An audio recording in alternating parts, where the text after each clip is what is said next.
Welcome back to the Coffee Break Podcast. We are your hosts, Mukhtar, Jama. and we're missing our brother Slim today. He had some responsibilities to take care of, but we're holding things down for the moment. We have a special guest today, and this guest, in preparation for this, I was reminded from a conversation we had with our good brother Najib back in, was it May? It was last year. It was May. Yeah. About how representation matters. And it's hope for the next generation that gives inspiration and physical proof that things are possible. So with that in mind, we have Toronto Star journalist and the host of the Canadian Basketball Show, Libaan Osman. Welcome, brother. Appreciate you. That's the first time, I'll be honest, the way you pronounce my name, correct? Yeah. I'd be code switching the names, to be honest. You know, what version do you hear? I hear, it's the first name everyone gets wrong. They go Libaan. Libaan? Still a lot of people still call me Libaan. And I'm like, how? But also, like, I always got to tell them Libaan. Like, no, very few. And then the last name, I'll be honest, I still say Osman because it's like, you know, Yeah. you know, it's 100%. like, which is weird, but it's like, I should be actually saying the way you say it, you know, which is just, No. it's tough, but it's like, you know, it makes you, I don't know, for years, like, you get taught this is the certain way you should pronounce your 100%. name, you know, and it's Yeah. like, but no, I love that you said that. No, to add to that, listen, my name is Warsame. The amount of times that I've heard people butcher my name, that to the point where I'm so used to the white version of my name, Warsame. Yeah. When I hear Warsame, that's how you know the real person saying my name. Yeah. You know what I mean? So I told you, even to the show, I tell people to call me Jama because it's way easier to say than Warsame or in Warsame. Even myself, I get caught up in between, you know? Yeah. So I feel your pain, brother. I got Struggle, you. yeah. I got you. I didn't want to disappoint the diaspora, but Yeah. by saying No, they love Libaan it. Osman, Yeah. it would have It would have hit. It would have hit. It would have hit. It would not hit. No, there's questions against my credentials. Now. Yeah. Man. No, but so the area I want to start, I came across the story that you told in the past of your father taking you to a Raptors game Yeah. for the recently departed Vince Carter. Yeah, I hate that guy. Yeah. There's still beef right now. Still beef. I seen him at All-Star Weekend. Yeah. I was in LA. I wanted to page him, to be honest. But I was like, you know what? You know what? Yeah. I'm going to let it slide. I'm just letting him do his thing. Got you. He ended up winning, I think, the Rising Stars game, but still beef to this day. But that's where, like, basketball started for me. Yeah, that's where I wanted to go with it. So you came into the arena angry, booze, Yeah. and we're all basketball fans, but there's an introduction to the emotions of the sports culture. Yeah. Was that yours, and how did it impact you? It was, because I remember that day, like the weeks prior to that, my dad promised me, he's like, for your birthday, I'm going to take you to the Raptors game. And you know, parents say it all the time, Yeah. you know?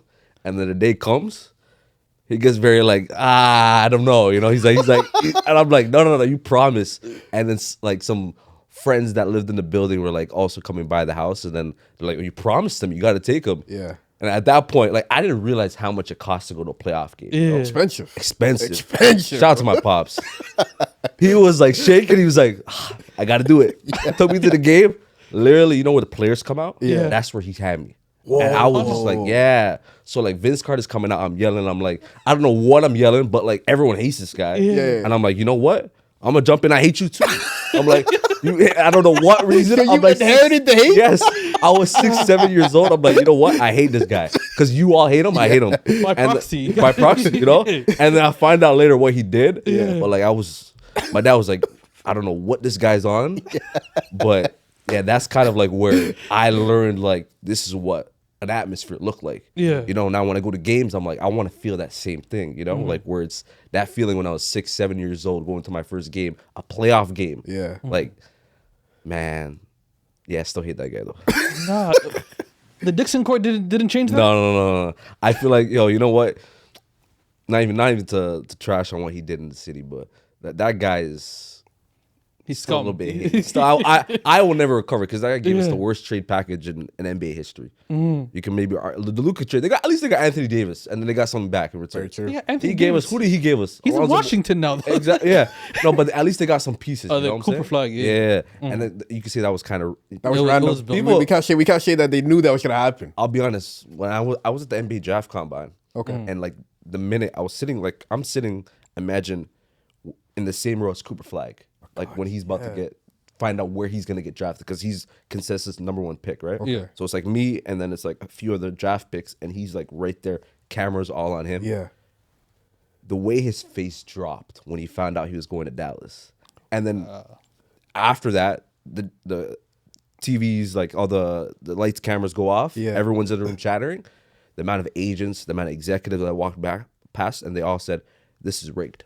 Everyone just thought it was rigged. So like, there's some conspiracy theory there's still conspiracy theory inside. I thought it was in the NBA. Oh, man. like everyone still thinks this is what I they thought had Cooper to do. Flag would have been involved in the conspiracy. No, he was. No, I just thought, every piece has to know. He looked, in my opinion, just looking at him straight, Yeah. he looked like he wanted no part of Dallas, especially what was going on with the Lucas stuff. He looked like his face turned red. I was like, damn. Damn, okay. So I looked like he was praying not to go to Dallas. I'll be honest. Who wouldn't in a Yeah. situation like that? Nah. Especially with the new owners and how. Yeah. Nah, that's crazy. So that was like that was one of the craziest moments to see live. Yeah. Yeah. But next, you eventually went to TMU, which we know is Ryerson, but that's another story. Yeah. And you want to go into journalism. But where did the introduction come from to journalism? As that's not something that we're told about. And I have a part 2 to the question, if you don't mind. I seen your LinkedIn as well. Yeah. And the amount of places that you stopped by writing wise before you got to the Star. Yeah. Where did the drive come from as well after you introduced into journalism? I think it was when I was like in grade 7. I can tell you this: I was a terrible student, like terrible. Like We all were. I would like do no homework. This is Yeah. grade 7 me.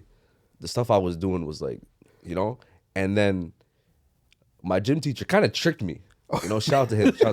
Tricked me. He's like, "Yo, we're going on a field trip." I'm like, "Say less. Get to skip class." Of course, yeah. I am there, hands up. Yeah. 100% I'm there. I go on the field trip. Ends up being a writing workshop for like a whole day. It's at like Cosborn Middle School, like in the East End. I get there, and then this guy named Morgan Campbell, and at the time he was working at the Toronto Star, and he was like, "Hey, getting everyone to write something." He's like, "Write some blurbs." I wrote something about LeBron James' first game against Sacramento, dropped 25, 5 and 5. I wrote that, and then he's like, "Yo, this is good. Like, keep at this." And that was like the first time, like, somebody told me I was good at something. Yeah. So I was like, "What? This is cool." And then I was like, I remember going home that night and like searching up everything. I'm like, who's Morgan Campbell? Like, what does he do? I'm like, this guy gets to write about sports for a living? I was like, you know what? And then at that point, I started realizing I'm not growing. I'm like 5 foot nothing, I'm like, I'm not making it to the NBA. I'm not getting this gross. We all had dreams. Yeah, Exactly. We all had dreams, Once I realized I was playing for the bantam team on grade 9, I was like, I'm cooked. I'm not gonna be. I'm not making the ball team. I'm not gonna lie to you. Right? I can't play for the juniors. I'm cooked. What? So then I saw that. I was like, you know what?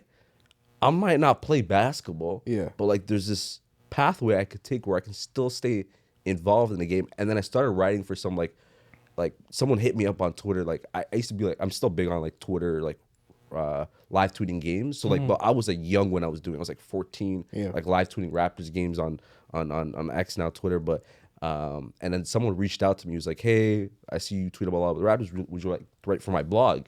It's about the Raptors." I was like, "See," I'm like, he doesn't know my age. I'm 14. He's like, if you're tired, this is He doesn't know. This might be illegal, like yeah, child labor, But I did it for free. I was like, you know what? fair. Say less. I'm in school. Yeah. Like, I want to do this. I love the Raptors. I want to talk about it. I have a platform. 100%. I'll just like tweet out my link, and then I'd write about the Raptors for different like blogs. It was like several other pages, and then from there I was like, I love doing this. I love writing it, and then I end up becoming like an editor for some like international website. It was like Valve at the time, and then I like a bunch of writers. I'd recruit all my homies to come write. It's like, yo, you guys love the like, You gotta get I was like, yo, come write about the Raptors. This and that. Some of them did it. Some of them hated it. Some of them Yeah. loved it. They're like, yo, this is Libaan. This is you. This is not me. This is not my team. I get that all the time. When you convince your homies to do something, Yeah, and they're they're like, yo, it's not me. Yeah, I'll be honest, I'm tapped out. That's what they were. They're like, I'm not doing this. Yeah. And then eventually I was like, you know what? I want to apply to journalism school. But I'll be honest, so shook, because I was like, yo, what am I going to tell my parents? Yeah. It's like, because they look at journalism and they don't think you can make money from it. For You know sure. what I'm saying? Like, they'll be like, why don't you go to accounting? I still get the question. But I was like, you going to law school next year? I'm like, bro, like, you don't see what I'm doing now? Like, I'm like, you don't Have see the me. story short. Yeah, I'm like, I feel like I'm I figured myself out. Like, you still want me to go to law school? Like, Nah, he's trying to get you to represent the Raptors and stuff. Yeah, I get the vision. I see the vision. So we'll have conversations, and I'm like, nah, I'm good. But I remember someone sitting me down, and this was like a close person to me, and like they broke down, like, this is how much a journalist makes. Yeah. This is how much an accountant makes. This is Yeah. how much a lawyer makes. And then I remember just like, as they were talking, just tuning them out. Yeah. Because at that point, I was like, you know what? I want to dictate my life. And secondly, I can't do a job where I don't love and get up every morning and be like, I'm excited to work. I'm excited to do this. I'm excited to do that. And that's what I get when it's journalism. It was like, I remember that feeling when I wrote for the first time, and then being able to write for those blogs, the excitement, putting a story together, just like it's kind of like a puzzle in a way. Like in journalism, I think a lot of people look at it too. It's like trying to put this puzzle where it's like it fits perfectly. And then when I wrote, I was like, wow, this is so cool. And then I remember just tuning them out and then applying to journalism school kind of without them knowing at the time, and then getting accepted to programs. And then I was like, wow, this is cool.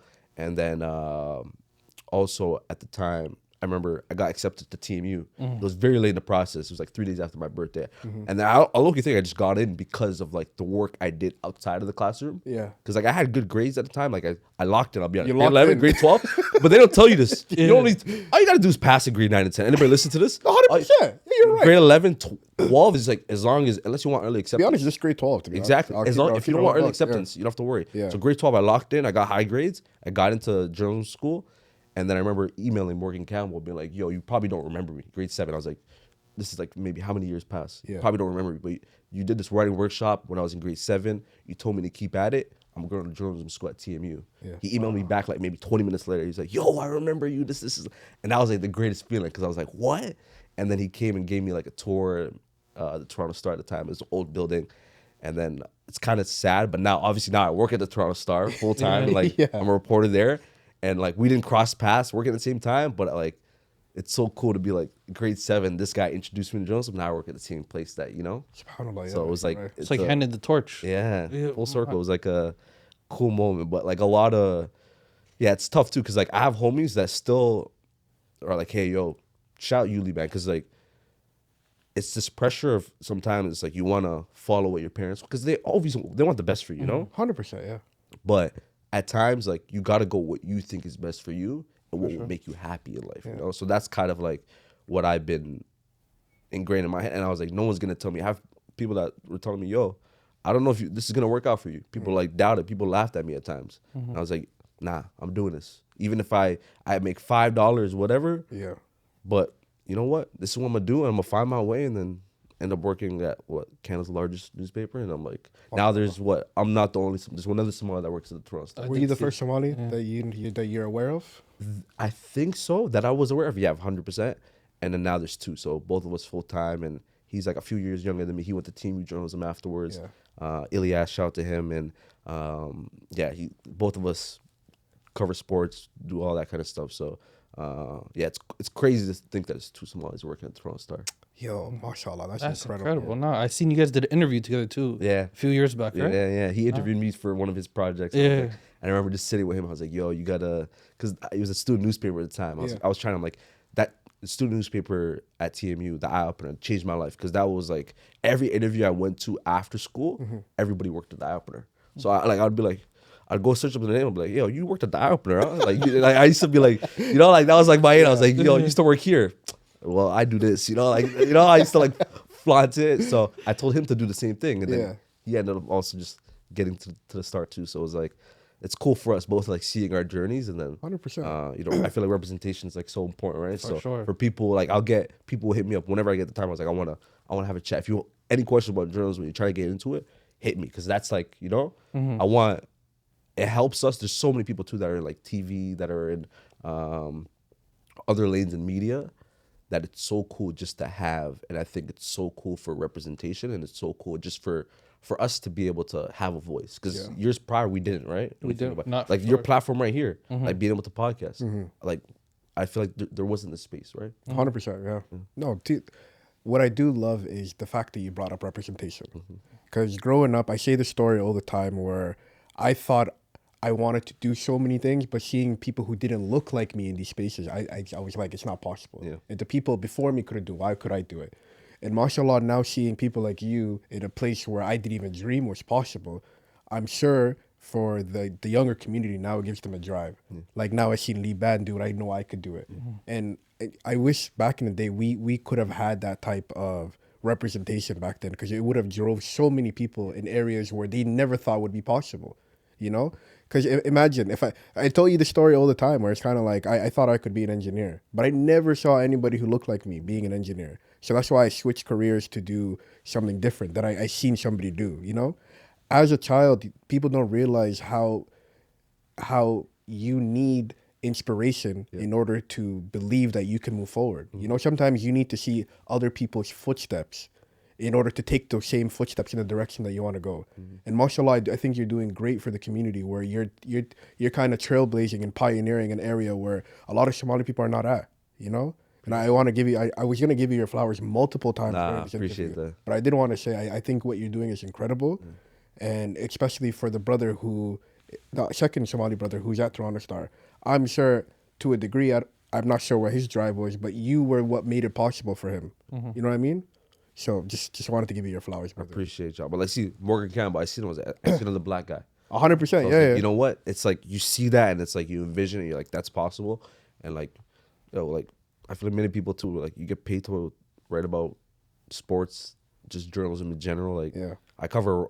Like I was on the city desk earlier this year. Now they moved me to cover like the World Cup. So I'm doing a lot of World Cup That's projects World incredible. Cup. So that's really Jeez, cool. So like okay, I'm okay. excited for that type of stuff. Doing obviously Raptor stuff and like traveling to some other stuff for covering like Canadian basketball. So Mashallah, like yeah. that's been really cool with the podcast and stuff too. So yeah. On this, the next question was about, so 2025 with especially now with the OSAP stuff and Twitch and things are changing, a lot more people are taking an untraditional route to get to where they need to go. OSAP's still trying to get me. So Trying to get me through, bro. I hope they're not listening to this. Now they're removing the cap and Yeah. things man. they're going crazy with Yeah. it. So, for your experience and your career path, can you give any advice to youth that may not take that traditional route of post secondary? What do you think? What foundation do you think they could set for trajectory to where you are? Yeah, that's a good question. I'll be honest with you. And Tim, you might hate me for this. I didn't learn anything in journalism school outside the first year. My first prof was amazing. She was so amazing. Like I'll be honest, shout out to her. She got me an interview that I was not qualified for. You know, like after the interview, I wore a suit and everything. She started throwing me questions. I was like, oh my, I don't know this. I shouldn't be here. And it was like an Ontario like press gallery like coordinator type of thing. So I was gonna work in like the Queen's Park, like facilitating, Got like you. whatever. Yeah. And then they started asking me the MPs and like the MPP. I'm like, I can't name you one. I was like, oh. So like that was tough, you know? Yeah. But outside of the first year, I'll be honest, I didn't learn anything. So then I talked to people. I'm like, hey, where do you get your experience? And it's stuff where it's like, you don't necessarily like, I don't know if you need to go to school for this, but it was like, I got my experience doing stuff outside of the classroom. So it was like whatever stuff that I could find, whether it's like early on writing for blogs, that's because like I learned how to recap for a game or like cover a game and that kind of stuff. And like it prepared me when I got to university when I was covering Roy Rana, who ended up becoming a assistant coach in the NBA, covering the TMU men's basketball team, who are now obviously competing right now. I think the U Sports Final A, they qualified for that. Wow. So like covering that, I covered players from there. And then it was crazy how like that turned into, you build, like, people talk about that too. And it's like finding the right person that can connect you to each person. But a lot of it is like, some people will take a like untraditional path where it's like they don't go to school. And you can still, so many people I know, most of the people I know that cover the Raptors now, they didn't go to journalism school, which is crazy. My guy, William Liu, he went to school for something else. And now he has the biggest Canadian basketball, or even I feel like sports show in Canada, podcast-wise. Like he's massive, hello and welcome. And he didn't go to journalism school.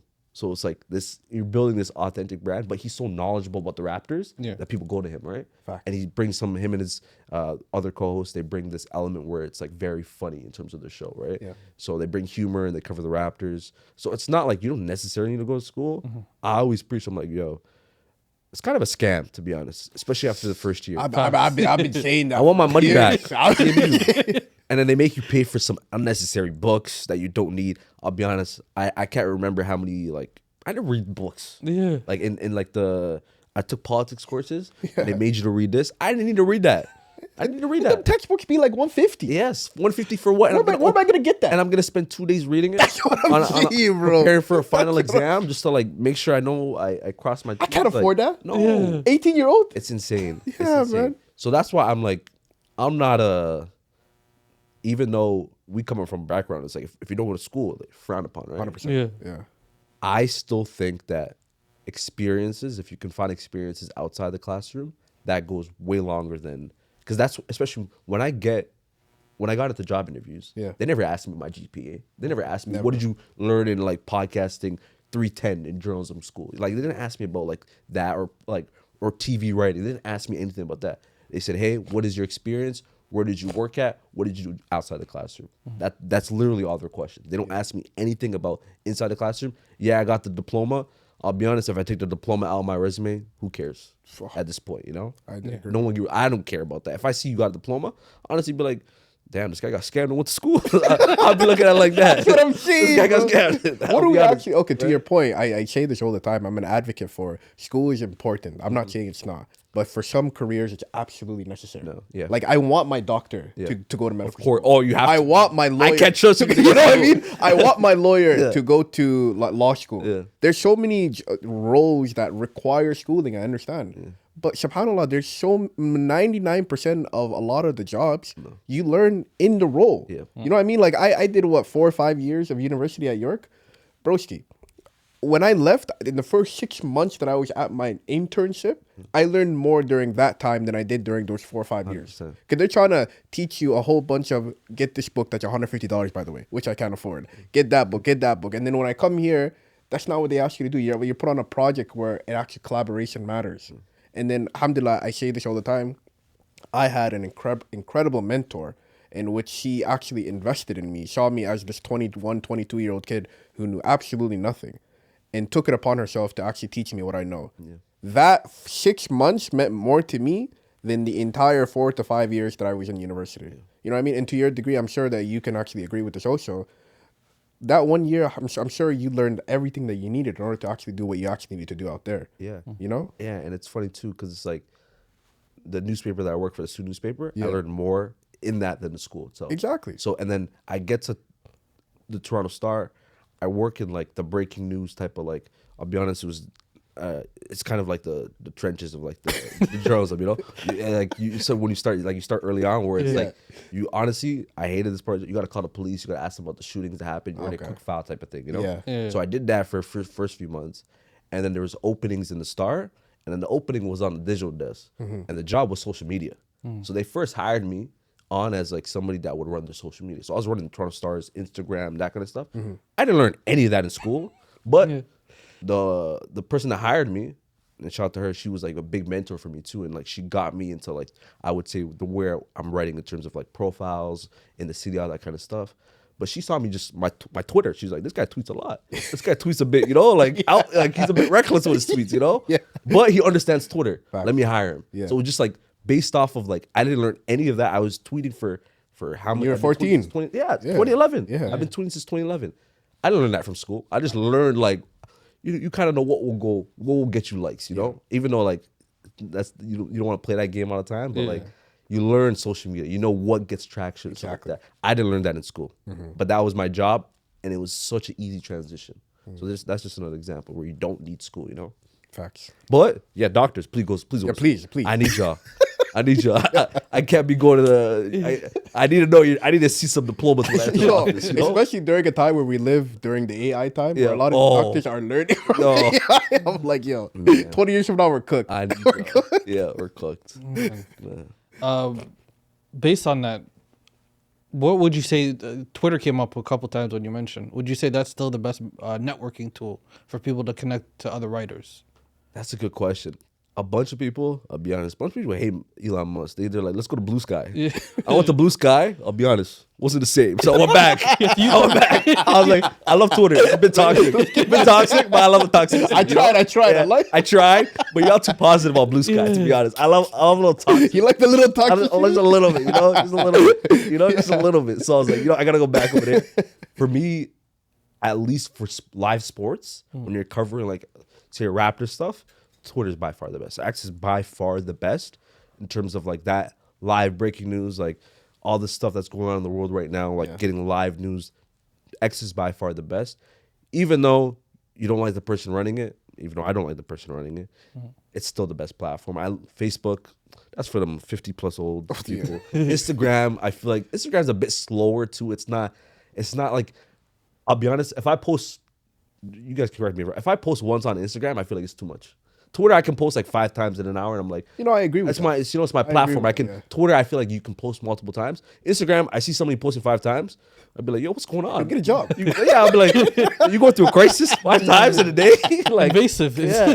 Even when I post 5 times, I'm like, yo, am I doing too much? Like, so Twitter, I feel like you get a free reign to do whatever you want. Instagram is kind of like, oh, this guy's doing too much. What's your day? Yeah, That's all I got. That's all I got. But if you're on vacation, something like, show off. Do what you gotta do. Yeah, You do know what what you I gotta do. But when you're on more than once a day on just a regular day, too much.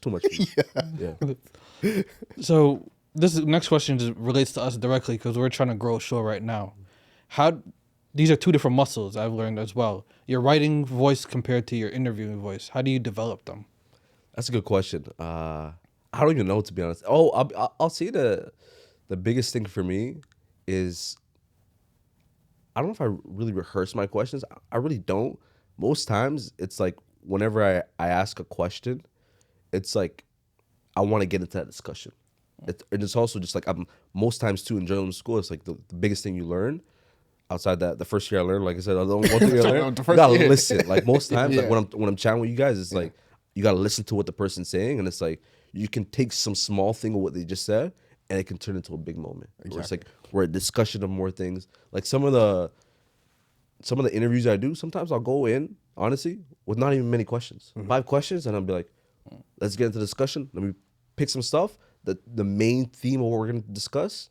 Like recently, I just did a topic on the all-Canadian game. They just snubbed my boy Yusuf Ahmed, who's a East African brother who like from Moss Park. Yeah. And I came in with 5 questions because I was so passionate. And I was getting on the committee. I was like, "What are y'all doing? Not selecting this guy who's a top 5 talent in Canada?" Yeah. So like just coming in like where it's like you guys do I think a good job too. It's like you want to talk about subjects you're passionate about. Like that's gonna like get you interested in and you want to like delve deep into, right? Early on too, I remember I had Keyshawn George. I was so nervous for that interview. That was Wizards. a big one. I was like, that was our first interview. I was like, I want to start up the podcast with a bang. Yeah. I was so nervous for that one.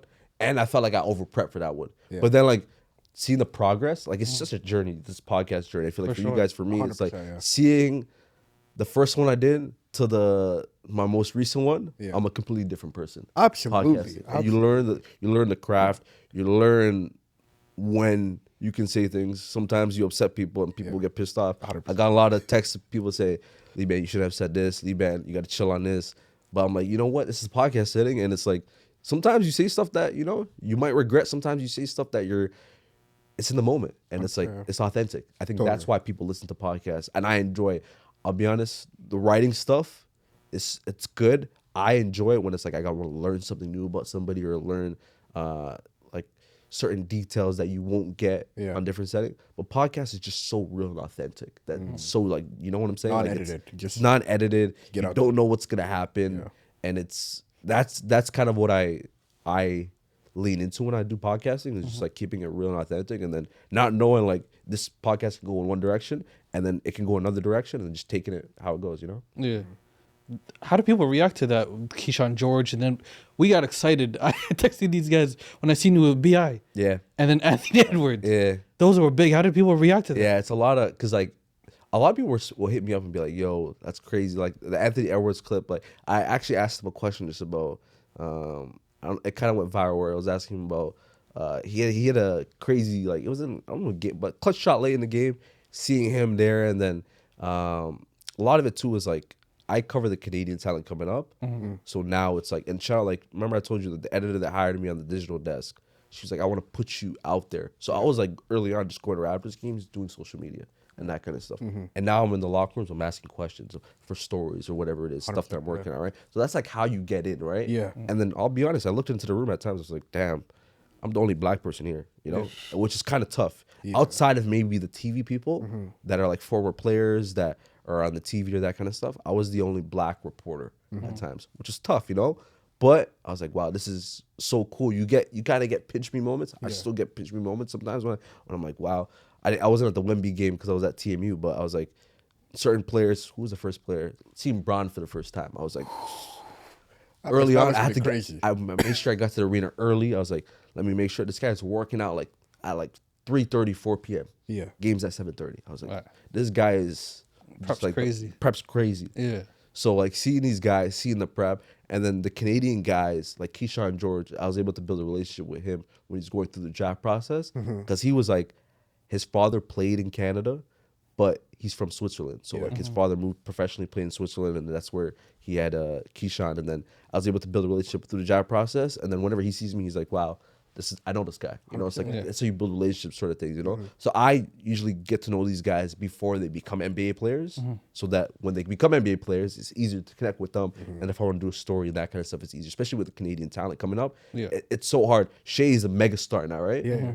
I can't go to Shea and talk to him like me and him are dogs It's tough, nowadays. yeah. You can in the press conference, you can go and talk to him, but if I knew the guy prior to playing, Yeah, it would have been a access different would have been different, right? Where it's like, hey, I'll give you time because I know you and you covered me since I was in high school, type of thing, you know? So that's kind of like my lane of like when I cover basketball now, it's like, how can I cover the talent differently from everybody else? Because my problem with Canadian media, especially with basketball, we only care about these Canadian talent when they get drafted in the NBA. Yeah, facts. Delano Banton, nobody knew this guy was playing until the Raptors drafted him. Yeah. with the second round pick. And So from it's like, why is Nevada, every- right? Right. Played in Nevada? He played where he played? Nebraska. Nebraska, that's what it was, yeah. So he was playing there for Fred Hoiberg, who also coached in the NBA. He gets drafted. Now everybody's chasing to do a story on him. You know, and I was lucky enough. I knew his mentor because he coached at TMU. So I was at TMU at the time where his mentor coached. So it was like that easy connection, right? Yeah. But like everybody's chasing to do a story on him. Why the hell did we not know who Delano Banton was before, you know, in the NBA? You know what I'm saying? So it's like that kind of stuff is where it's like building those relationships, I feel like gives you better access. So that's kind of like what I've been, but also cool, like being in scrums with like LeBron's potential final year, you know, it was like seeing him like talk about stuff, being at the NBA All-Star Weekend, even though he had some crazy stuff that he said at the All-Star Weekend, we won't get into. Absolutely. Can't even get into the politics of that. But yeah, it's so cool just like seeing people I grew up on watching, you know, Steph Curry. I'm like, that guy got aura, I'll be honest with you.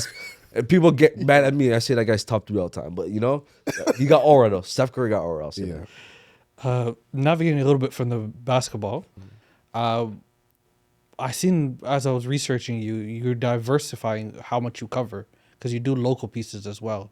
Where did the idea and how did you compartmentalize while doing so? Yeah, I think that's kind of how I started too. It was like I enjoyed doing, like, it's sad too because like in Canadian media now I feel like we're going back to it in a bit. Like there's a need for local storytelling. Yeah. But back in the day, like before when I would read the newspapers or even before my time, we would cover like high school basketball in Canada, like in the newspapers. Now we don't completely. It's like the coverage is gone. So like that's what I'm saying. When the Canadian media, it's like there's a missing gap between when guys go from high school to the NBA. There's something missing in that.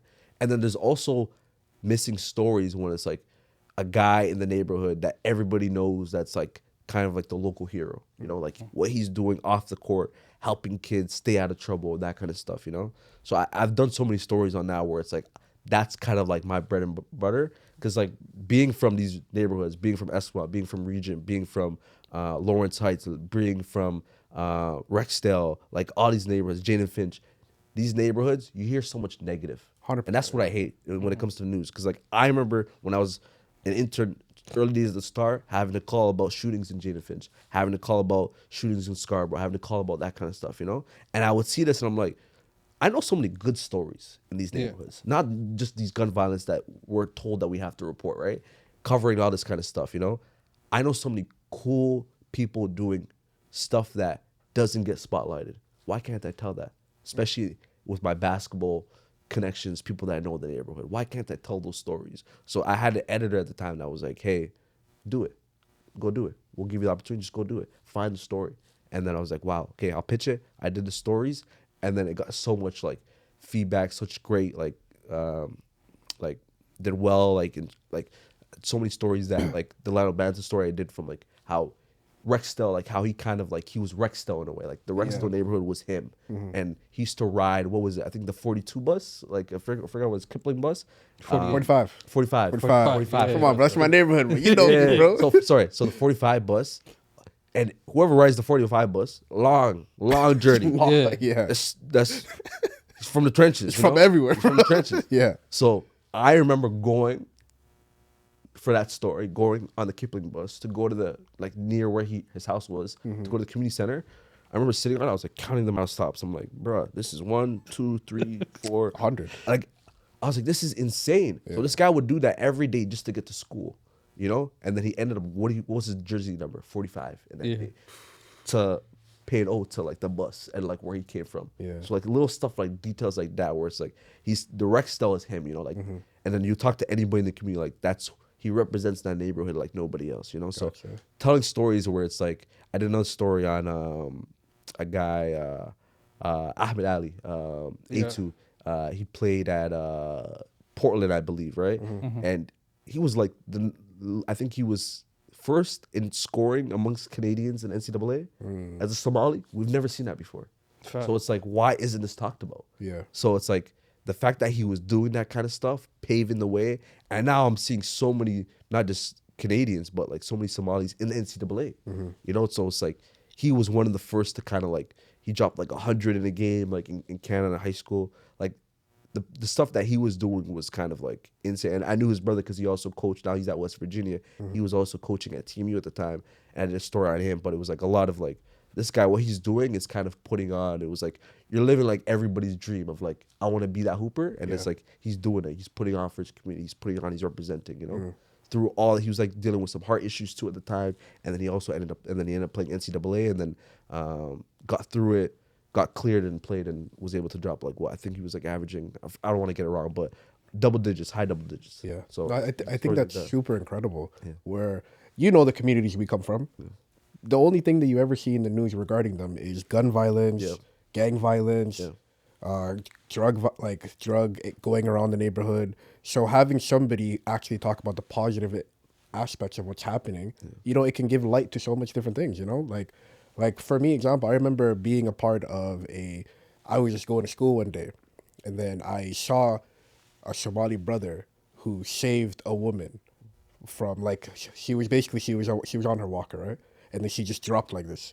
And then the Somali brother came, helped her up, took her over to the bus stop. And then I remember saying, do you need any support? Like there's so many little stories like that that are not captured in our community that makes everything go negative whenever somebody thinks about it, you know? So I do want to end the podcast by asking you a question because I know you've covered so many different stories and I know you've impacted so many people and so many in their lives. My question to you is, among all the stories you've ever written, which one was your favorite and how much has it impacted you? That's tough. That's a good question. There's a lot of stories. My favorite stories are probably the ones where I get to travel and like tell stories. There's another story, Leonard Miller, that I got to write. And at the time he was blowing up in high school. Like he was kind of this unknown player. Yeah. And this is what I talk about. It's all about connections, like networking. And at the time, the TMU coach was like, hey, I'm coaching. It was in Portland. He was going to play in this USA versus the world. So like it's Nike Hoop Summer. I go to it out every year in April. And it's like this annual, it's where stars, like young stars become stars before that. Absolutely. Jokic played in it. That's where he was discovered, who also played in it. A lot of stars. I'm thinking Joel Embiid. He had a whole story where like he almost forgot his passport and then he ended up playing in the Nike Hoop Summit. A lot of like, when you think of international stars, even Kevin Durant, like all these stars played in this Nike Hoop Summit game. And Leonard was a guy that was going there, and his journey was like he would travel from, I forget where it was, specifically in Scarborough, but he would travel from Scarborough all the way, I think, to Thornhill just to play basketball. And he would sleep on a TTC bus as a kid. just like he'd leave 4 or 5 a.m. around that time, and then he would get on the bus.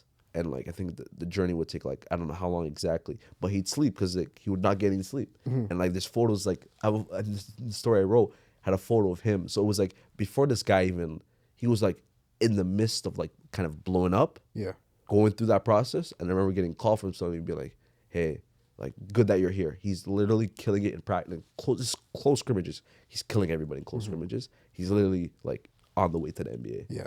And then I think the year after he ended up getting drafted, I was there for his draft night. I wasn't working on a story on him, but I was there and I was like full circle too. I was like, I watched this guy from last year, sat down with him, sat down with his people I'm close to this day. And it's like that to me is so cool too. It's like seeing like the NBA draft process, like seeing people get drafted to me is the coolest. Like that's my favorite type of stories. Cause it's like a lot of it too is like you're seeing their dream come true. For sure. So covering guys like Leonard Miller, covering guys like Will Riley, those guys where it's like all seeing their dream come true and then seeing their families, like you build relationships with them. And it's like, you also like, I don't believe in like, people say journalism, like you got to be completely unbiased, you know?